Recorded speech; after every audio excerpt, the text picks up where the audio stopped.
medyo malakas na yung hampas ng hangin. Kaya minabuti namin na makitulog muna dito sa bahay nila Sam. Nakatakot mga kababayan.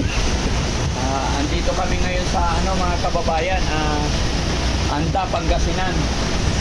Tutulog na po kami, kaya lang napagising kami bigla dahil sa nagbabagsakan na po yung mga kahoy dito sa bubong. Mga kababayan, mag-ingat po tayong lahat. Hindi kami makatulog dito dahil nandito kami sa tuktok ng bundok. Mga sasakyan namin nabagsakan na po ng nabagsakan na po ng mga kahoy.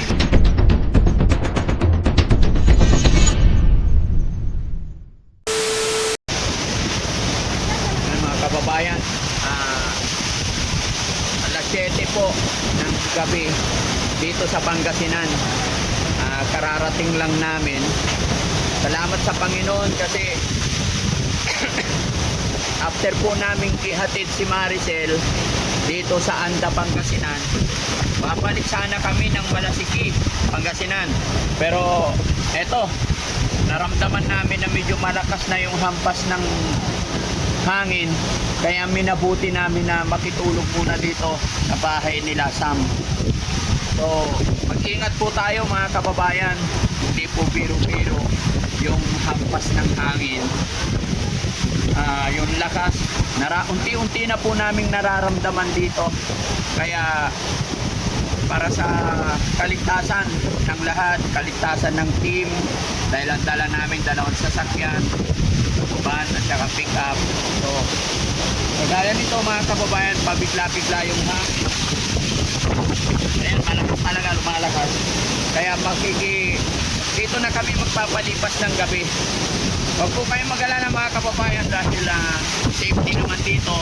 At si Ate Maricel ay na-turn over na namin sa kanyang nanay. Yun nga lang, yung plano namin na babalik ngayong gabi ay bubukas na lang namin dahil talagang hindi kaya.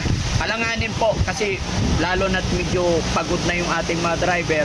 Baka hindi natin nakikita dahil wala na rin kuryente. Kumbaga itong ilaw, buti na lang may generator dito.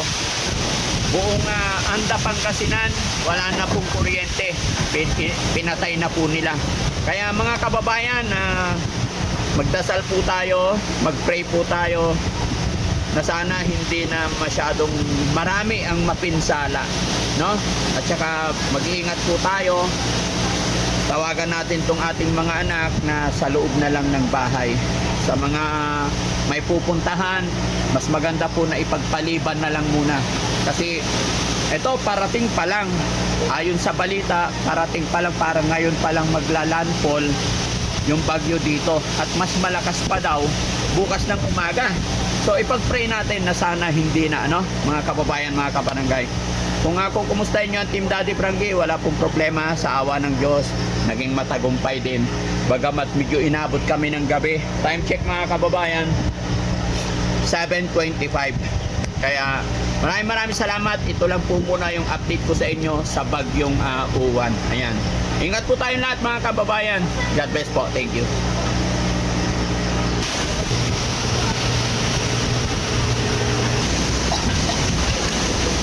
Wala. Nakatakot mga kababayan. Andito kami ngayon sa mga kababayan, Anda, Pangasinan. Tutulog na po kami, kaya lang napagising kami bigla dahil sa nagbabagsakan na po yung mga kahoy dito sa bubong. Time check po mga kababayan, mga kabarangay, 10:15 po ng gabi. Mapapansin nyo po, talagang nagbabagsakan na po. Tapos ito kanina, muntik na mga tubyero.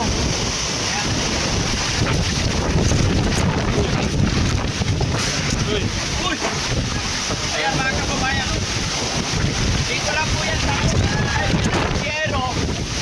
May bumagsak na. Kaya mag-iingat po tayo lahat mga kababayan. Mag-iingat po tayo lahat. Hindi kami makatulog dito dahil nandito kami sa tuktok ng bundok.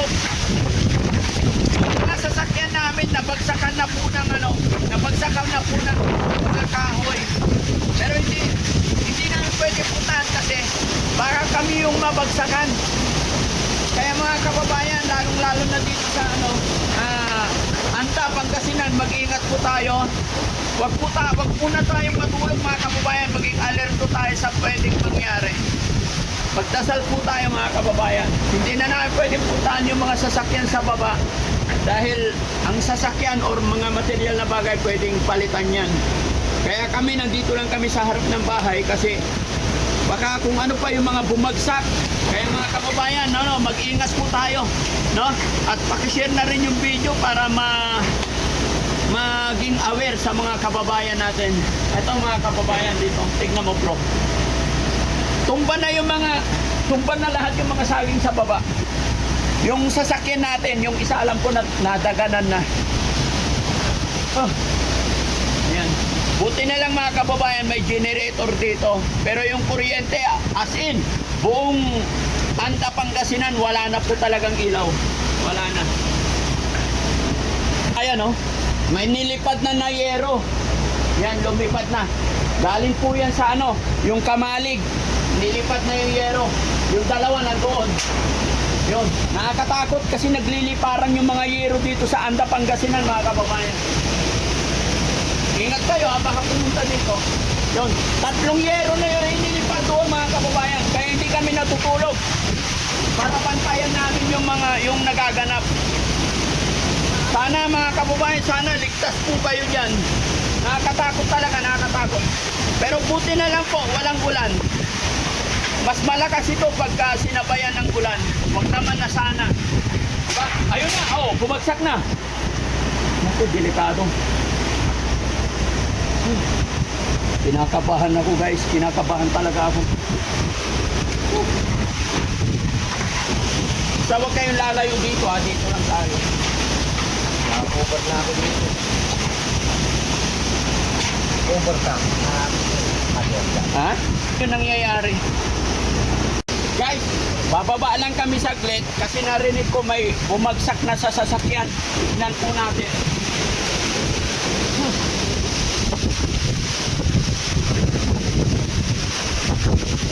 Ayun, nilipad na yung washing. Nilipad na yung washing ko. Nilipad na yung washing machine. Ha? Nilipad na yung washing machine. Nilipad na yung washing machine mo? Oo. Alila.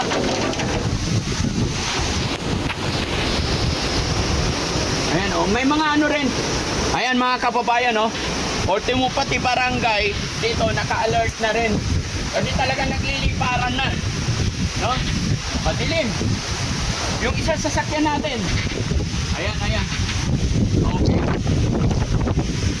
Kasi yung kawayan dito guys. Ayun tumumpa na. Tumumpa na bro, tumumpa na. Tumumpa na yung kahoy. Tapos yun, tumumpa na yung kahoy. Delikado. Buti na lang talaga mga kababayan, walang ulan. Kasi mas malakas yan pag may ulan. Andito po yung mga sasakyan ng Team Daddy Frankie mga kababayan. Na-stranded na po kami dito kaya hindi na kami umuwi. Buti na lang talaga kaysa naman makipagsapalaran tayo. Napakahirap po, napakadelikado. Kaya mag-iingat po tayo mga kababayan.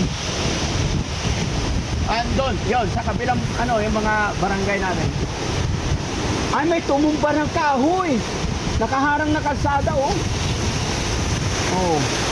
Hala. Lakas. Tumumba na guys.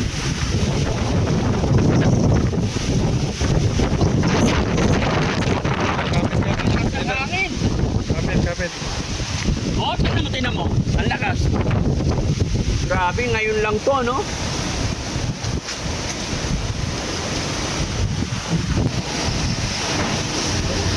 Nangyari, ay nasira na ngayon. Saan? Ay, tumumpa na yung Kamalig. Samahan ka dyan. Samahan ka ng yero. Dito nga po pala ngayon ang Team Daddy Frankie sa Anta, Pangasinan. So, first time ko na dito ngayon nakasama. First time ko nasaksihan talaga yung ganitong bagyo. Super typhoon. So, ito lang. Takot ako makakatamaan ako. So, yun nga, kasi actually pag sa Makati naman hindi ganito ka grabe dito, sobra.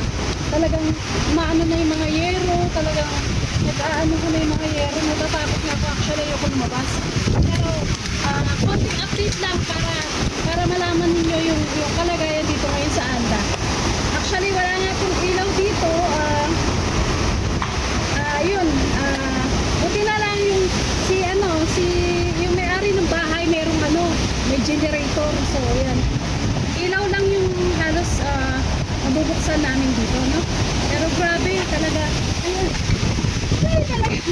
Talagang mapapaano ko sa hangin dahil sobrang lakas. Nakita nyo naman, di ba? Kanina merong nag-ano ko na ng yero. So, natatakot kami, no? So, kayo mga kababayan, mga kabarangay, saan mag-ingat po kayo kung saan man kayo party ng Pilipinas. Especially yan, lahat ng tiga Pangasinan, no? Pati sa, Aurora. Yan ngayon ang pinakamalakas. Pagkakaalam ko dito is parang nasa signal number 4.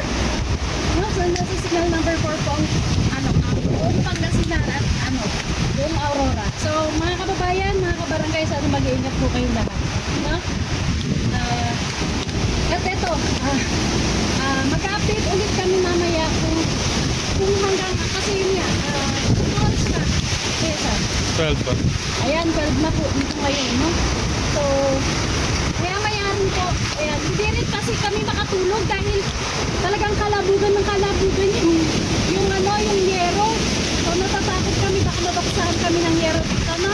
Eh, mga kababayan, mag-iingat po kayong lahat dyan, ha? At huwag niyo po kalimutan, mag-pray. Mag-pray po kami. Naku, Diyos ko po, nakakatakot. Eh, ingat po kayo lahat dyan, mga kababayan. Kababayan, pupunta po kami sa labas kasi yung isang sasakyan nabagsakan na po ng kawayan, kaya yung isa iaayos ni Kuya Jesse sa mga kami.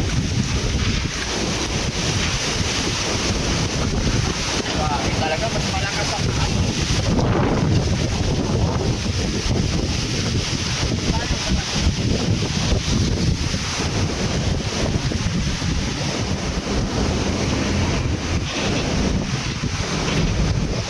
mga kababayan, tignan nyo yung mga kawayan, tignan nyo yung pinagparkingan namin ng sasakyan, tumba na po lahat yung mga kawayan, kaya pinapalipat ko, babalik na rin dito pa harap, no?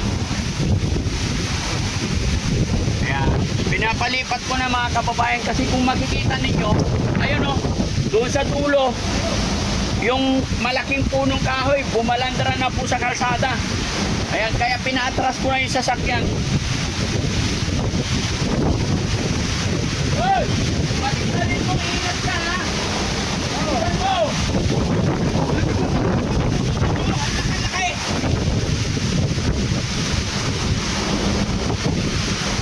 Yung mga kababayan, may mga rescue din tumadaan. Ingat po tayo, ingat. Ayan na, nakilagay na po ng kahoy na bumagsak doon. Ayan, pinuntahan na po ng barangay. Ang galing ng barangay dito, talagang kahit na rumaraga tayong bagyo, umiikot pa rin sila.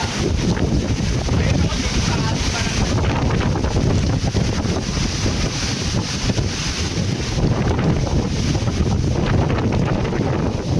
na sa mga bro. Wala, nagkaputik-putik dito.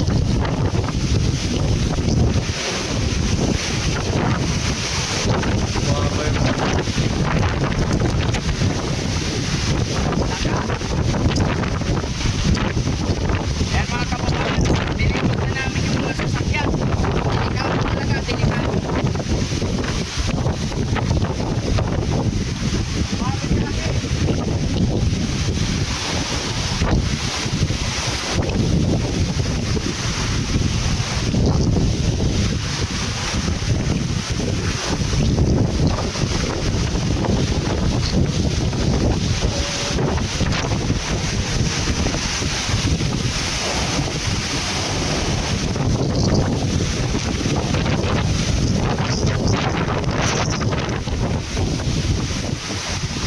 Bumagsak na ng kawayan dito, bumagsak na ng kawayan. Ha? Lahat ng kawayan. Talagang bumagsak na rin yung kawayan. Delikado talaga. Baka malaglag yung dads yung isang sanga ng kawayan eh. Yung sanga baka malaglag dito. Sa Abanti na sasakyan, natin dito. iabanti pa rin dito. Malampot na dyan to.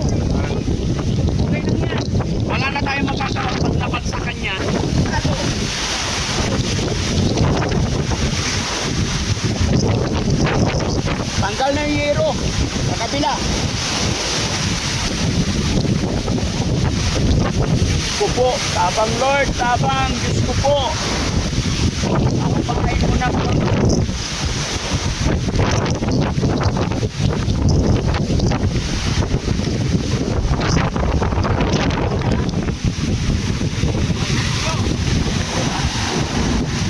Pero 4 wheels na maya, walang problema. Sige. Okay na yan. Mga madali, bagsak na po na, babagsak na po na. Ay, babagsak nga. Ito yung puno niya, dapat niya dati. Ha? Mababagsak ka. Ay, yung buto! Umakante! Umakante! Yung buto, umakante! Sobrang lakas na kasi.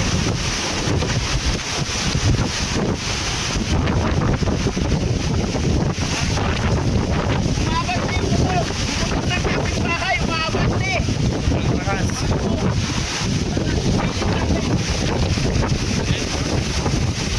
Ingat na, tsaka ingat. Mga kabayan. Sabi natin!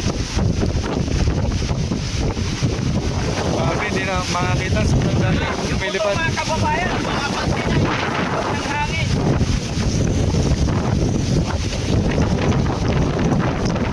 Matama ka ng yero dyan, Tatsan. Ha? Yan, baka matama ka ng yero. Pwede na dito.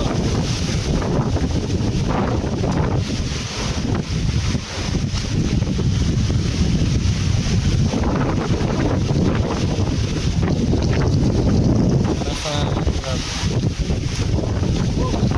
Kala ko ano na mangyari. Tinutulak na ng hangin eh. Magtataka yung may-ari bukas ba't nalipat na yan? Ang lakas na kaya niya lang para. Oo.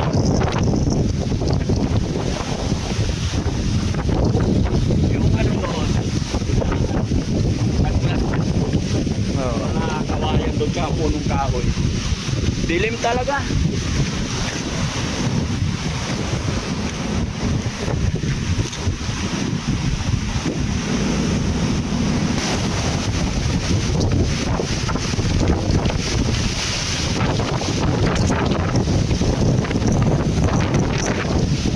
Delikado yung kahoy.